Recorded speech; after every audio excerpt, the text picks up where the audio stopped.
एकदा नाही, दोनदा नाही, 3-3 वेळा मी लोकसभेला इच्छुक नाही असं सांगितलंय. पक्षालाही कळवलंय. आता लोकसभेला तशी माझी कोण कोंडी करू शकत नाही, कारण का मी इच्छुकच नाही.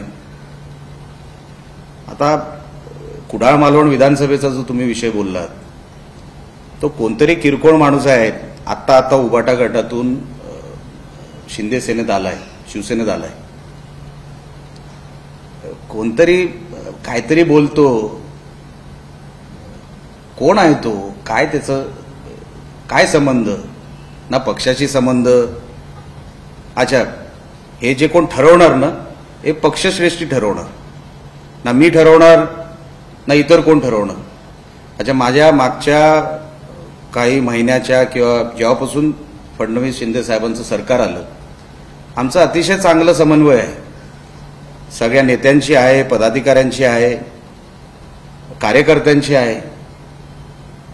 आता कोणतरी असा एक टपोरी उठणार आणि सांगणार की नाही हे असं झालं पाहिजे, तसं झालं पाहिजे. अरे बाबा, कोण तू? काय किंमत आहे तुझी? आणि म्हणून मला काय अशा कुठल्याही माणसाबद्दल काय बोलायचं नाही. माझी भूमिका स्पष्ट आहे. मी कुडाळ मालवणमध्ये काम करतोय आणि मला सगळ्यांची साथ मिळते. असं एकही पक्षातला माणूस नाही किंवा आमच्या युतीमधला असा एकही माणूस नाही ज्यांनी काही वेगळी भूमिका मांडली माझ्याबद्दल तरी. आता एक कोणतरी असा कोणतरी असतो चक्रम, एवढी काय मी दखल देत नाही.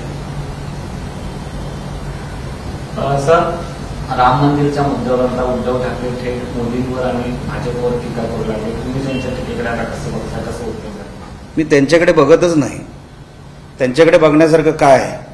श्रीदेवी आहेत का त्या? कोण आहे? हिरोईन आहे? कोण आहे? उद्धव ठाकरेमध्ये बघण्यासारखं काय आहे? 40 किलोचा माणूस आहे, आजारी आहेत बिचारे. ते आता अस्तित्व आहे कुठे हे दाखवण्याचा प्रयोग जो चालू आहे ना. अहो, मोदी कुठे? अहो, तुम्ही साधे नगरसेवक टिकू शकले नाहीत. मोदी साहेब 300 खासदार निवडून आणतात. काय संबंध तुमचा आणि टीकेचा?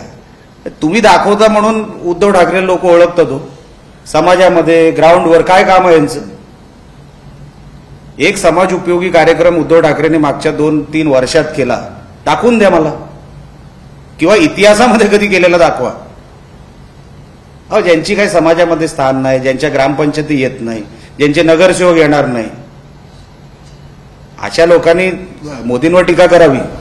कुठेतरी राम मंदिर आता होतंय तयार आणि त्यानंतरच उबाटा गटाकडून कुठेतरी श्रेय आपल्याला कसा मिळेल हा प्रयत्न जो वारंवार केला जातोय. शिवसेना तेव्हा कशी राम मंदिरासाठी झटली किंवा तेव्हा जो ढाचा पाडला गेला बाबरीचा, तेव्हा कशी शिवसेना झटली, हे सगळे मुद्दे जे आहेत आता समोर आणले जात आहेत. उबाटा कोण आणतंय? संजय राऊत असतील किंवा उबाटाचे सगळे नेते आहेत ते आणताना समोर दिसत आहेत. एकंदर त्यांचं असं म्हणणं आहे की राम मंदिर बनण्यामध्ये किंवा या सगळ्यामध्ये त्यांचं मोठं श्रेय शिवसेनेचं म्हणजे जो ढाचा आहे. आता तेव्हा मला वाटतं संजय राऊत कांजूरमध्ये कुठेतरी असतील, बिल्डिंगच्या आजूबाजूला. तुम्ही लोकेशन घ्या ना संजय राऊतांचं. कुठे होते संजय राऊत जेव्हा राम मंदिरचा हा सगळा विषय पेटला आणि जेव्हा त्या सगळ्या दंगली वंगली झाल्या? हा कुठल्या तरी बाथरूमात असणार मुंबईमध्ये. ह्यांचा काय संबंध होता? कुठल्या FIR मध्ये कोणाची नावं आहेत? तेव्हापासून जे FIR झाले बघून घ्या, तपासून घ्या. किती कारसेवक होते, त्या कारसेवकांची काय नावं होती? उगाच श्रेय घेण्यासाठी काही बोलायचं. आणि संजय राऊत म्हणजे कोण? कोण म्हणजे? प्रत्येक गोष्टीमध्ये आता हे काय म्हणतील, ते काय व्हाईट हाऊस बांधलं ते पण आम्हीच बांधलं अमेरिकेमध्ये. ह्याच्या बोलायला काय हातपाय आहेत काय संजय राऊताच्या? पंतप्रधान पदाचे उमेदवार सुद्धा उद्धव ठाकरे असू शकतात ते पहिलं. आता इथे महापौर होतील की नाही उद्धव ठाकरे ते बघा अगोदर मुंबईची. त्यांना त्या शर्यतीत अगोदर उभं करा. ते बाकीचं नंतर सोडून द्या. काय विनोद करता हा? तर विनोद ऑफ 2024 म्हणजे जोक ऑफ द इयर आहे. ते पहिलं उद्धव ठाकरेंना सांगा महापौर पदासाठी उभे राहा, तिथे तुम्हाला शुभेच्छा आहेत, बघा निवडून येतात काय.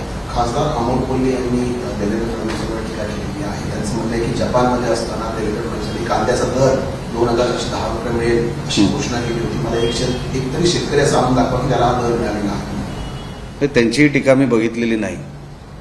आता अमोल कोल्हे काय बोलतात मी खरं तर जास्त त्यांच्यावर लक्ष देत नाही. जपानला असताना काय काय झालं, आता कुठल्या गोष्टीचा दाखला कधीचा देत आहेत ते, आता तो दाखला जाऊन परत मागे जाऊन बघावं लागेल ना, ते काय बोलतात त्याचा पुरावा शोधावा लागेल. हल्ली विरोधात जे आहे ते बिनपुराव्याचेच बोलत असतात सगळीकडे. शेतकऱ्यांच्या प्रश्नावरून शिवसेने येथून संघर्ष यात्रा सुद्धा राष्ट्रवादी काँग्रेस काढणार आहे. कोणी? शरद पवार गट हां. राष्ट्रवादी काँग्रेसचा आहे. तो शिवनेरी येथून शेतकऱ्यांची संघर्ष यात्रा काढणार आहे केंद्र सरकार विरोधात. पवार साहेब किती वर्ष कृषी मंत्री होते साहेब? किती वर्ष होते? किती शेतकरी गेले तेव्हा? म्हणजे शेतीमध्ये असा काय बदल घडवला का त्यांनी इतक्या वर्षामध्ये? ते आता 50-60 वर्ष त्यांना राजकारणात झाली पवार साहेबांना. असं काही घडवलं का? म्हणजे शेतकऱ्यांच्या आत्महत्या ह्यांच्या काळात कमी झाल्या किंवा ह्यांच्या काळात झाल्याच नाही असं मला एक उदाहरण दाखवा तुम्ही. आता विरोधात असताना आता काय ते सगळं हातातून गेलेलं आहे, पक्षही हातातून गेला, सगळं हातातून गेलंय. आम्ही पण कुठेतरी आहोत हा दाखवण्याचा जो प्रयोग आहे. पण पवार साहेबांनी शेतकऱ्यांचं वाटोळच केलं. आणि मी आतापासून म्हणत नाही, हे तेव्हापासून मी म्हणतोय. पवार साहेबांनी शेतकऱ्यांसाठी घडवलेली एक घटना चांगल्यासाठी, तेव्हा जी काही कर्जमाफी झाली 68 काहीतरी 70,000 कोटीची काहीतरी कर्जमाफी झाली, ती मनमोहन सिंग साहेबांमुळे झालेली होती त्या काळामध्ये. त्याचं श्रेय पवार साहेब घेऊ शकत नाही. आणि कर्जमाफी म्हणजे शेतकऱ्यांसाठी तुम्ही बरंच काही स्टँडर्ड ऑफ लिव्हिंग वाढवलं त्यांचं, असा त्याचा अर्थ होत नाही. दरडोई उत्पन्न वाढवलं का पवार साहेबांनी? ह्यांच्या काळात दरडोई उत्पन्न वाढवलेलं मला एक उदाहरण सांगा. अहो यांच्या कार्यकाळामध्ये ठराविक साखर कारखानेच मोठे झाले. आम्ही मागे ऑडिटही मागितलं होतं. पवार साहेबांना अधिकार नाही किंवा पवार साहेबांच्या पक्षाला अधिकार नाही शेतकऱ्यांबद्दल काही बोलायचा. तो गमावलेला आहे त्यांनी. एबीपी माझा, उघडा डोळे बघा नीट.